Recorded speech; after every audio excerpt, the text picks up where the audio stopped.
हनुमान गतिमान रतिमान मतिमान वर्तिमान, ऐसे हनुमान जी के कई भाई हुए, कई भाई हनुमान जी के हुए। और हमने पहले भी कहा है, जिसकी फैक्ट्री ना चलती हो, बहुत दुकान ना चलती हो, तो हनुमान जी के पाँव का थोड़ा सा सिंदूर लेकर, यदि उस सिंदूर को किसी भी फैक्ट्री या दुकान में हनुमान जी के छोटे भाई गतिमान के नाम से अगर एक बिंदी भी सिंदूर की रख दी जाती है, तो वो दुकान और फैक्ट्री भी झड़के से चलना प्रारंभ हो जाती है।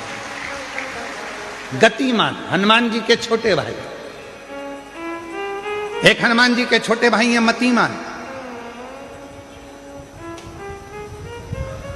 जब व्यक्ति डिप्रेशन में जाता है, एकाग्र चित्त नहीं रह पाता है, पढ़ने बैठता है पर एकदम मन नहीं लग पाता है, तो मतिमान का स्मरण किया जाता है, हनुमान जी के तीसरे नंबर के भाई का, मतिमान।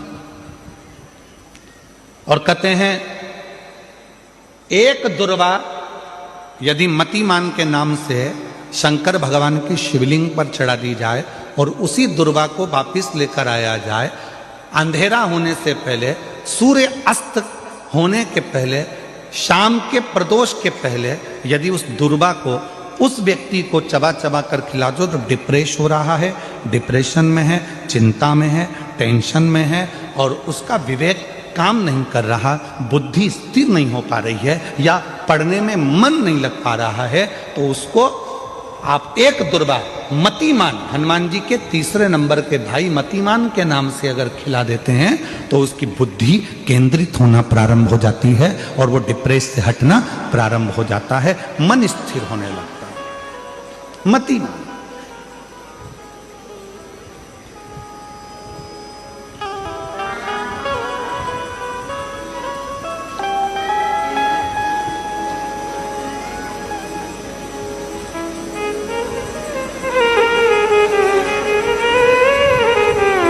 और एक नाम आता है व्रतिमान।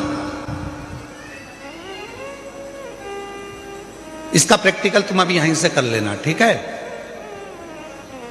चलते चलते मालूम पड़े तुम्हारी पार्किंग यहां से आधा किलोमीटर दूर है, ठीक है? अरे बोलो तो जम के, आधा किलोमीटर दूर तुम्हारी पार्किंग है और तुम्हारी उम्र लगभग बहुत हो गई, मालूम पड़े तुम थोड़े वृद्ध हो गए हो और तुम्हारा घुटना दुख रहा है, तुम्हारी कमर दुख रही है, चलते चलते बड़ी मुश्किल से तुम कथा स्थल तक पहुंचे हो, अब मन में आ रहा है कि मुझे वापस पार्किंग तक जाना है, कैसे जाऊंगी, पाँव तो दुख रहा है। तो एक काम आज चलते चलते करना कि कहीं सीवर वाला महाराज झूठ तो नहीं बोल रहा है, तो प्रैक्टिकल करके जाना। क्या करोगे, यहां से जाते समय आप जब जा रहे हो और आपके शरीर का कोई अंग जब दुख रहा है, तो श्री शिवाय नमस्तुभ्यम कहकर श्री व्रतिमान हनुमान का स्मरण करो। किसका स्मरण करना है? जम के बोलो, व्रतिमान हनुमान। व्रतिमान हनुमान का स्मरण करके कहीं पर भी बैठकर अपने पांव की छोटी वाली जो उंगली है उसको जम के दबाना और दबाने के बाद चल देना। जिस जगह पर भी दर्द हो रहा होगा, मेरा बाबा आपको मंजिल तक पहुंचाएगा, दर्द होने नहीं देगा। कल नहीं करना, प्रैक्टिकल आज ही करना। काल करे सो आज कर।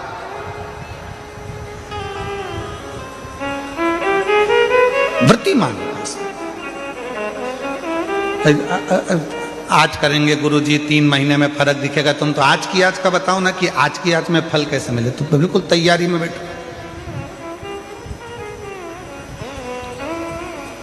जाते जाते व्रतिमान हनुमान भगवान श्री शिवाय नमस्तुभ्यम का स्मरण कर कर एक ऊर्जा के साथ, ताजगी के साथ चलते जाओ। शिव थोड़ा बहुत नहीं देते, मेरे भगवान देते हैं छप्पर फाड़। ये वामन पुराण के अंतर्गत भी मिलेगा और अग्नि पुराण के अंतर्गत भी मिलेगा कि यदि नूतन मकान के पाए में एक नारियल के गोले में गुड़ भरकर, शमी पत्र रखकर उसको दबा दिया जाए, तो उस घर में कभी संपदा की कमी नहीं होती और क्लेश नहीं हो सकता, चाहे कितनी भी अहंकारी बहू क्यों ना हो, चाहे कितना भी अभिमत्ता रखने वाली सास क्यों ना बहू, उस सास बहू में प्रेम ही रहेगा, क्लेश नहीं हो सकता। उसमें विवाद नहीं हो सकता। उस घर के अंदर जितने भाई रह रहे हो, जितने कुटुंबी रह रहे हो, परिवार रह रहा हो, उसमें क्लेश का कोई मतलब नहीं हो सकता। सुंदरकांड का पाठ घर में करवा रहे हैं और पंडित जी को फोन लगा कर कह रहे हैं सबको मजा आना चाहिए। अब तुम पाठ करा रहे हो कि अब हम बोले व्यासपीठ से अच्छा थोड़ी ना लगेगा। अब बोलो री जीजियो सही है कि गलत है, और जीजा तुम भी बोलो रे सही है कि गलत है। अब ऐसी बात हम कहें अच्छा लगे? सुंदरकांड का पाठ करा रहे हैं और पंडित जी को फोन लगा के कह रहे हैं सबको मजा आना चाहिए महाराज। हम तो बहुत सारे सुंदरकांड करने वाले थे, परंतु हमने तुम्हारा सुना था कि तुम सुंदरकांड में बहुत मजा ला देते हो, इसलिए हम तुमसे करा रहे हैं, इसीलिए तुमसे करा रहे हैं। अब सुंदरकांड का पाठ मेरे हनुमान जी की कथा, मेरे हनुमान जी का चरित्र मजा लेने के लिए नहीं है, मोक्ष लेने के लिए है। ये मजा करने का विषय नहीं है, ये मोक्ष पाने का विषय।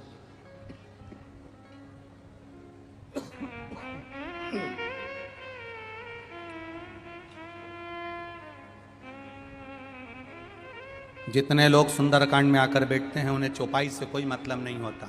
उन्हें तो बस महाराज ने भजन गाया और इन्होंने नाचना प्रारंभ करा। जिस सुंदरकांड में लोग ज्यादा नाच लें समझ लो वो सुंदरकांड सफल हो गया।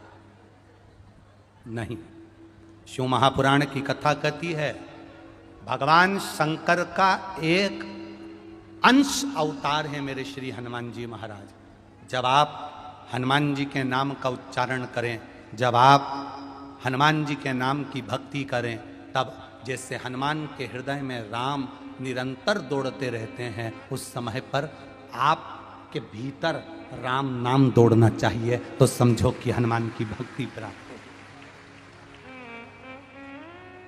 तो समझो कि हनुमान जी की भक्ति प्राप्त हो। एंजॉय के लिए नहीं, मजे के लिए नहीं, भक्ति के लिए। कल आपको कथा में कहा था भीड़ बढ़ाने के लिए शिव पुराण में मत आना, कल भी कथा में कहा था और आज भी कराएं। भीड़ बढ़ाने के लिए शिव महापुराण में आने की जरूरत नहीं है। जिसको भीड़ बढ़ाने का शौक हो वहां चले जाओ। भीड़ बढ़ाने के लिए कभी शिव पुराण में मत आना, शिव पुराण में आओ तो भक्ति बढ़ाने के लिए आना कि मुझे शंकर का गुणगान करना है, मुझे भजन करना है, मुझे एक लोटा जल देवाधिदेव महादेव को चढ़ाना है, मुझे शिव तत्व को प्राप्त करना है, मुझे शंकर का गुणगान करना है। मैं शिव पुराण से सीख कर जाऊंगी तो एकांतेश्वर महादेव को अगर कुछ नहीं चढ़ाऊंगी, 5 पेड़ की पत्ती तोड़कर चढ़ा दूंगी तो मेरा एकांतेश्वर राजी हो जाएगा। यह सीखना है हम। और मेरा विश्वास कहता है जितने लोग आस्था चैनल पर कथा सुन रहे हैं, जितने फेसबुक यूट्यूब पर कथा सुन रहे हैं और जितने छत्तीसगढ़ की इस भिलाई की, इस पाटनगर की पावन भूमि पर कथा सुन रहे हैं, ये मेरा विश्वास कहता है जिन्होंने एकांतेश्वर महादेव की कथा को सुना है, कभी एकांत में शिवलिंग मिल गया ना, तो ये मेरा विश्वास कहता है कि वो पेड़ की पत्ती तोड़कर जरूर चढ़ा कर आएगा, क्योंकि एकांतेश्वर से मुलाकात होगी। कथा में जाओ तो कुछ सीख कर जाओ, कुछ प्राप्त कर कर जाओ। तो मालूम पड़ा कथा में से गए और जैसे कि जैसे ही पहुंच गए, उपासना करी कार्तिकेय बाबा ने। शिवाराधना में कार्तिकेय बाबा जब लग गए, तारकासुर का वर था कि मरूं तो शंकर के पुत्र द्वारा।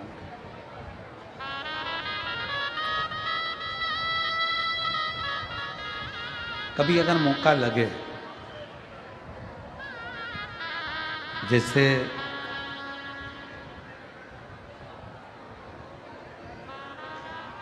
कभी ऐसा योग लग जाए कि कोई आपसे कहे कि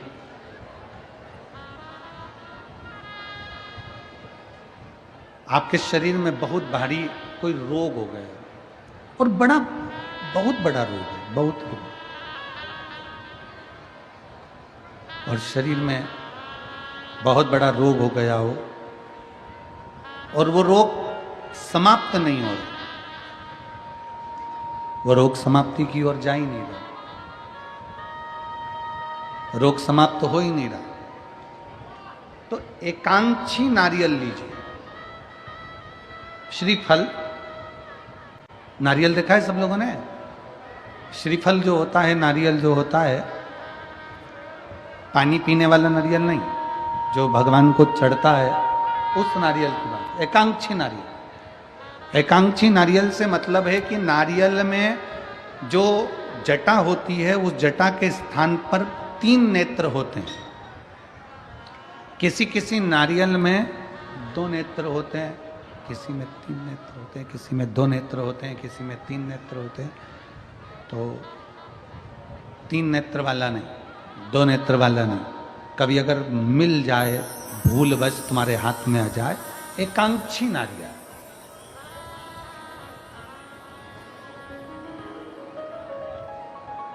एक नेत्र वाला।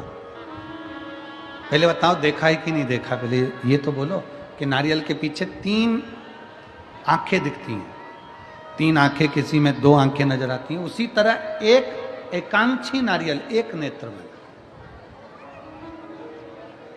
कभी अगर मौका लगे और अगर रोग बढ़ रहा है, घट नहीं रहा, तकलीफ बड़ी बढ़ रही है, घट नहीं रही, सारे इलाज करवा लिए, सारी दवाइयाँ ले ली, सारी जांचें करवा ली, सारे डॉक्टरों को दिखा लिया, उसके बाद भी अगर आराम नहीं लग रहा है तो एकांक्षी नारियल। और उस एकांक्षी नारियल के साथ में 7 दुर्वा, 7 बेलपत्र, 7 दुर्वा, 7 बेलपत्र, 7 पीले कनेर के पुष्प हाथ में लेकर, जो व्यक्ति बहुत ज्यादा बीमारी अवस्था में है और दवाइयां भी अगर लॉक नहीं कर रही हैं, डॉक्टर की दवाइयां खाते रहो, दिखाते रहो, उसके साथ में वो एकांक्षी नारियल जिसकी एक आंख है, 7 दुर्वा, 7 बेलपत्र, 7 पीले कनेर के पुष्प हाथ में लेकर श्री शिवाय नमस्तुभ्यम कहते हुए हाटकेश्वर महादेव का नाम लेकर। कौन से महादेव? हाटकेश्वर महादेव। हाटकेश्वर महादेव का नाम लेकर अपनी कामना करते हुए, बाबा से विनय करते हुए, जहां से,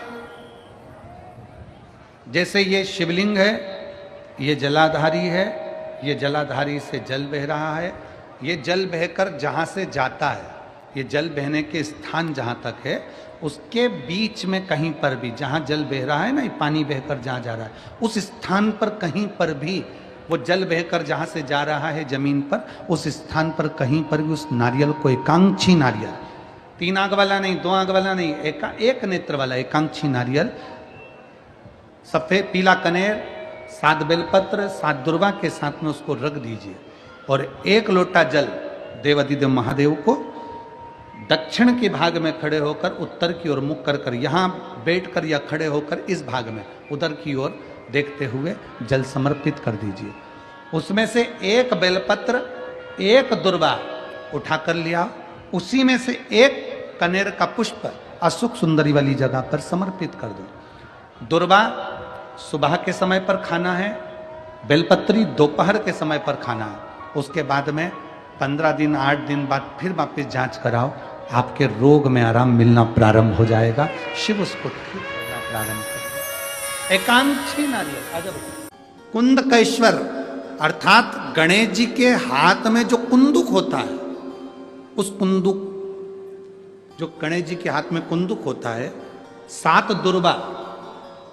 कितनी दुर्वा लेना है? दुबा बोलते हो, दुर्वा बोलते हो, पंजाब में क्या बोलते हैं? दुर्वा ही बोलते हैं ना। तो 7 दुर्वा, उसके पीछे के हिस्से में लाल चंदन लगाना है और गणेश जी को कुंदकेश्वर महादेव के नाम से समर्पित करना। जब दुर्वा चढ़े, उस पहले तो आप कुंदकेश्वर महादेव का नाम ले लेना, जब दुर्वा गणेश जी के पास में चढ़े तब चंद्र गणेश का स्मरण कर लेना और अपने दिल की बात बाबा से प्रार्थना कर कर उस दुर्वा को चढ़ाओ। 1 दुर्वा उसमें से मांग कर लेकर आओ।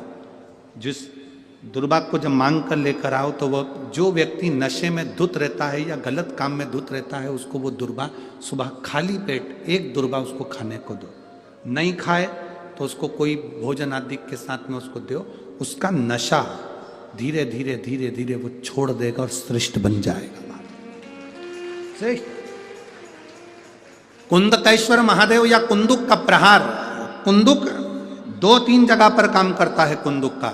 अगर आपने कभी स्मरण करा हो कुंदुक का तो कभी, वैसे तो मेरे को लगता है कि आप लोगों ने गणेश जी के हाथ में कुंदुक देखा होगा। एक शस्त्र होता है जो एस जैसा बना होता है, जो गणेश जी के हाथ में पकड़े होते हैं, दर्शन किया है, तो वो कुंदुक कहलाता है। जो बहुत चिड़चिड़ा हो जाए, बहुत अपशब्द कहना, बहुत ताने देना, बहुत गाली देना, बहुत आड़ा टेढ़ा कहना, जरा जरा सी बात में बिखर जाना, क्रोध आ जाना।